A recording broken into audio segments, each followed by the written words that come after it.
પૂનામાં ગુર્જર સુથાર જ્ઞાતિ મિત્ર મંડળનું સ્નેહ સંમેલન, નૂતન વર્ષે સમાજ એકતાનું સુંદર પ્રતીક.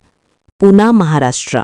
શ્રી ગુર્જર સુથાર જ્ઞાતિ મિત્ર મંડળ પૂના દ્વારા નૂતન વર્ષના પવિત્ર અવસરને ઉજવવા માટે વિશાળ સ્નેહ સંમેલન કાર્યક્રમનું ભવ્ય આયોજન કરવામાં આવ્યું, જેમાં સમાજના અનેક સભ્યો ઉત્સાહપૂર્વક જોડાયા.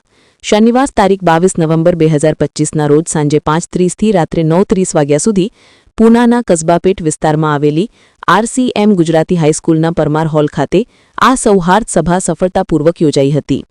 આ કાર્યક્રમની શરૂઆત પરંપરાગત રીતસર ભગવાન વિશ્વકર્માના સ્મરણ અને જય વિશ્વકર્માના જયઘોષ સાથે કરવામાં આવી હતી. નૂતન વર્ષ, દીપોત્સવી અને સનાતન સંસ્કૃતિના મૂલ્યોને સમર્પિત આ સમારંભમાં મંડળના તમામ સભ્યોને હાર્દિક શુભકામનાઓ પાઠવવામાં આવી હતી.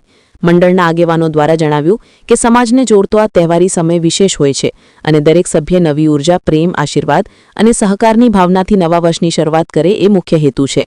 મંડળની પ્રતિનિધિ મંડળી દ્વારા જણાવ્યું કે આજના હેંચતા ડિજિટલ યુગમાં શુભેચ્છાઓ મોટાભાગે સોશિયલ મીડિયા સુધી સીમિત થઈ ગઈ છે, ત્યારે આવા સામસામે મળવાનું, ભાવનાઓ વહેંચવાની તક આપતા કાર્યક્રમો અત્યંત અગત્યના છે. સભ્યો વચ્ચે સ્નેહ, એકતા અને ભાવનાત્મક જોડાણ વધારે મજબૂત બને એ માટે આવા કાર્યક્રમો સામાજિક માળખાને સજીવ રાખવામાં મહત્વનો ભાગ ભજવે છે.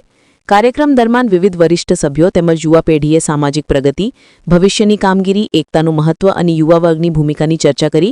મંડળના સભ્યો દ્વારા સમાજના હિત માટે ચાલી રહેલી વિવિધ પ્રવૃત્તિઓની માહિતી પણ આપી. ખાસ કરીને સમાજના શિક્ષણ, સંસ્કાર, સંકલન અને પરસ્પર સહકારને પ્રોત્સાહિત કરવા માટે મંડળના 2023-28ની કમિટી દ્વારા કરવામાં આવી રહેલા પ્રયાસોની પ્રશંસા સભ્યો દ્વારા કરવામાં આવી હતી. હોલમાં ઉપસ્થિત દરેક સભ્યોએ નવા વર્ષનો ઉમંગભર્યો માહોલ અનુભવ્યો.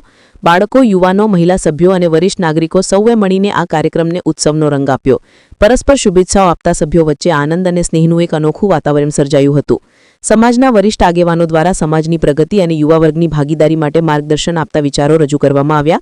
યુવા પ્રતિભાવથી લઈને મહિલા સભ્યો સુધી દરેકે સમાજના વિકાસમાં પોતાની ભૂમિકા નિભાવવા પ્રતિબદ્ધતા વ્યક્ત કરી. કાર્યક્રમ દરમિયાન સૌ માટે ચા, પાણીની વ્યવસ્થા તેમજ અંતમાં પ્રીતિ ભોજનની સુંદર વ્યવસ્થા કરવામાં આવી હતી, જે કાર્યક્રમની મોટી વિશેષતા બની. ભોજન દરમિયાન સભ્યો વચ્ચે હાસ્ય, વિનોદ, ચર્ચા, મિત્રતા અને જૂની યાદોના તાજા પાન ફરી ખુલ્યા. ઘણા લાંબા સમય પછી સભ્યોને એક જ છત્ર હેઠળ મળવાની તક મળતા આનંદનો માહોલ અનેક ગણો વધ્યો. મંડળ દ્વારા કાર્યક્રમના અંતે તમામ સભ્યોનો આભાર વ્યક્ત કરવામાં આવ્યો અને ભવિષ્યમાં વધુ આવા સામાજિક અને સાંસ્કૃતિક કાર્યક્રમોનું આયોજન કરીને સમાજને વધુ સજ્જડ બનાવવાની પ્રતિબદ્ધતા વ્યક્ત કરવામાં આવી. મંડળના કાર્યકરો, આયોજકો અને સ્વયંસેવકોએ કાર્યક્રમની સફળતા માટે મહેનતપૂર્વક ફરજ નિભાવી. આ સમગ્ર કાર્યક્રમે સાબિત કર્યો કે ગુર્જર સુથાર સમાજ માત્ર તહેવારો ઉજવતો સમાજ નથી, પરંતુ સનાતન સંસ્કૃતિના મૂલ્યોને હૃદયમાં રાખી પરસ્પર સ્નેહ, સહકાર, એકતા અને સામાજિક ઉત્થાનની દિશામાં સતત પ્રયત્નશીલ સમાજ છે. નવી ઉર્જા અને નવા ઉત્સાહથી શરૂ થયેલા આ નૂતન વર્ષે સમાજના દરેક સભ્યમાં નવી પ્રેરણાનો સંચાર થયો છે. રિપોર્ટ પ્રવીણભાઈ દુધકિયા, પૂના, મહારાષ્ટ્ર.